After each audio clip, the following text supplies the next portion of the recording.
Good evening, folks. Yeah, sorry. I didn't mean to make it so long today before my final video of the day. But I was unaware that my older two sons had a performance tonight. This program's directors are not very good about communicating with the parents. So that kind of threw everything off for me. But I was reading Brendan Dassey's May 13th of 2006 statement, and I spotted some shit that I just wanted to go over with y'all. Because I'm telling you guys, I try to read up on all of the evidence, but when it comes to Brendan Dassey's interviews, I have to take my time and I have to go through them section by section, because if I read too much of them, I want to strangle somebody. I seriously do. Because I'm sorry, but who the fuck do Wiegert and Fassbender think they are? I mean,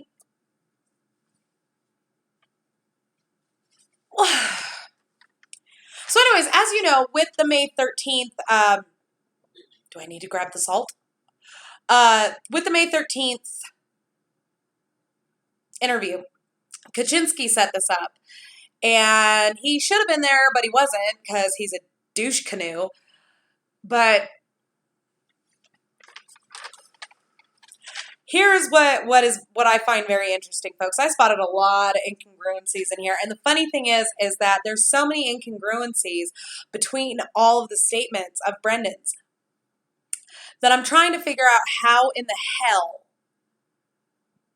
Kratz just it looks to me like he just sort of went through all of the statements from Brendan and just picked and chose which pieces he wanted, and then he stitched them together into a little lie quilt. There is no consistency in this fucking case at all. The only person who has ever been consistent has been Stephen Avery himself. And that right there, folks, should tell you something. But anyways, so in this particular interview with Wiegert and Fassbender, Brendan says that when him and Blaine got home that day, Bobby was already gone hunting. Isn't that interesting? Because not too long before that, he stated that when he and Blaine got home, Bobby was asleep.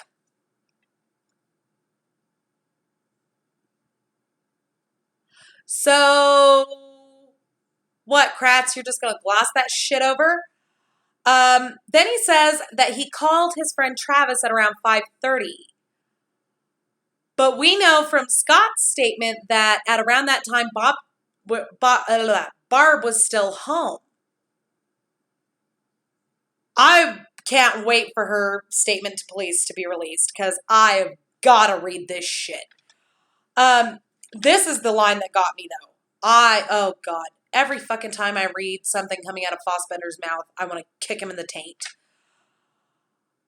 Fassbender tells him, I look at it this way. We're giving you another opportunity. We didn't need to come back here. If we sit here and we feel you are not being honest, we could just leave. You see what he's doing there, folks? He's doing like you do when you're training a dog.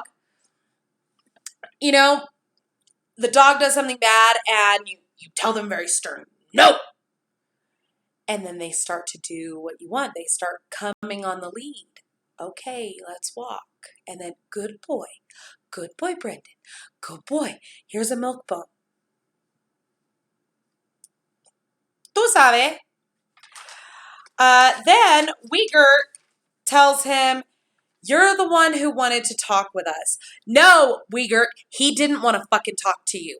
His lawyer, and that fucking piece of shit O'Kelly talked him into it. They didn't even talk him into it. They just told him what he was doing. Okay, we're going to call Wiegert and Fassbender, and they're going to come and see you tomorrow. What time's good for you? See, when you put a statement like that, folks, as opposed to, would you like to talk with Wiegert and Fassbender again? That's an open-ended question. That leaves room for the person who's being asked to say, no, I really don't feel like talking to them. Whereas when you say, Wiegert and Fassbender are going to come out and talk to you again tomorrow, What time is good for you? Well, I guess after breakfast. Might as well fucking get it over with. You see what I'm saying, folks? This is something that they teach you in law school. They teach you during police training, especially when you're going to be a detective, is they teach you how to phrase your questions in such a way as to get the answer you want. Okay? And it's funny. My criminal law and procedure professor, Professor Paternoster, as a matter of fact. Hi, Professor. If you ever see this, loved your class. Professor Paternoster told us a good lawyer never asks a question that they don't already know the answer to. And if you apply that to every other area of your life, shit just becomes so much easier. Now this is where it starts getting weird. Okay, it's already fucking weird, but here's where it really starts to get weird. Brendan says in this statement that first of all, when he went over to Stephen's house, they tooled around the yard and they picked up a bunch of stuff and they took it out by the bonfire and they threw it on the bonfire. So the bonfire is going, according to Brendan at this point. And then after that, they go in the side door near his bedroom, and then they go into his bedroom, and Teresa is laying there on the bed, naked, shackled to the bed, with no gag, nothing to cover her mouth. And they didn't fucking hear anything? You best believe your ass, if you tie my ass to a fucking bed, and we haven't prearranged it, I will be screaming to high fucking heaven. If you guys think I'm loud now, you should hear me when I'm pissed. How in the fuck does anybody buy this bullshit of Teresa Halbach being tied to a bed with no gag and not making a fucking sound? It's total bullshit. Then, he says that she was tied to the bed with yellow rope.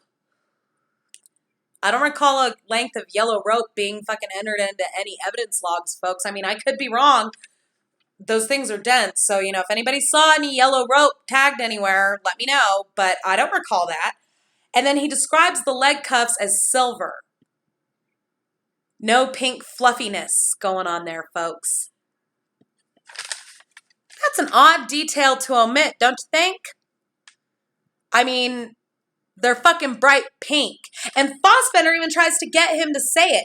He says, just silver, not anything else? Like, come on, Brendan. Come on, boy. Come on. Remember that there's pink stuff on the cuffs. Brendan says, no, nothing else, just silver. Then they start asking him about, any markings on her body. Does she have any tattoos? Does she have any crooked teeth? Brendan says no on the crooked teeth. I don't know about anybody else, but I noticed that if there is one defining characteristic of Teresa Halbach, when she smiles, you see that her two front teeth are a little on the crooked side. I mean, I'm not trying to be insulting, but look at the pictures. Then Brendan says that she's not bleeding. How did he subdue her without beating the shit out of her first? Then he says that she doesn't have any pubic hair. I'm willing to bet that he doesn't even know what fucking pubic hair means at this point in his life.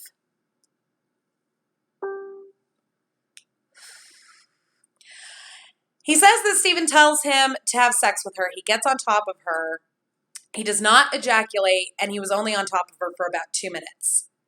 Nowhere in this statement does he say anything about that bullshit that Kratz love to proclaim everywhere of Stephen telling him afterwards, that's how you do it. Nothing like that in this statement. He then is talking about they take her off of the shackles. They untie her. And then Stephen ties her up again. And she's not trying to kick or get away. Fuck that. You tie my ass up to a bed, you fucking rape me, and you're fucking untying my ass. You best believe that I'm going to take a big substantial chunk out of your ass while you're trying to tie me up. Bullshit. I call bullshit. Then they're asking me, is Stephen saying anything? Come on, Brendan. We know that Stephen's talking. There's some talking going on. What's being said? And he says that Stephen tells her that he's going to stab her and shoot her. Come on, folks. Nobody could possibly be that fucking thick as to actually believe that bullshit. Except for maybe Kratz. Then they ask him, did you help him carry her or did he just carry her? And Brendan says he carried her. Oh, come on, Brendan. Last time you said that you helped carry her. So which is the truth? He carried her. This time is the truth. This time is the truth. This time is the truth. He says that in every single one of his statements. This time is the truth. Sorry, guys, not buying it. And the most incriminating part of all of this bullshit is they're asking him to describe the clothes that he picked up. And he said that he picked up a pair of blue jeans and a blue shirt. All the witnesses stated that she was wearing a white shirt. How do you forget a detail like that? I mean, you've just raped a woman. You're picking up her clothes. And that's the other thing. They ask him about her underwear, her bra, her panties, blah, blah, blah. And he's like, I don't know where they are. I don't know where they are. I didn't pick them up. Oh, come on, Brendan. We know you're lying. We know you know something about the underwear. And he's like, no, I don't know anything. I didn't pick them up. So where's the underwear, Kratz? Fossbender? Wiegert? Huh? If Brendan says he didn't pick them up, where are they? Yeah, that's what I fucking thought. You didn't find any goddamn underwear anywhere on the Avery property that didn't have a direct DNA link to Jody. So suck it. This whole thing, like, seriously, you go through these statements and then you read the narrative that Kratz presents at trial, and that's exactly what he did. He cut out little pieces from each of Brendan's statements, the most incendiary parts of these individual statements, and then he stitched them together to make the most outrageous, scary, frightening sounding fucking thing imaginable, and that's what he presented at trial. And there is no evidence, none, that actually bears out this story. None. Ugh.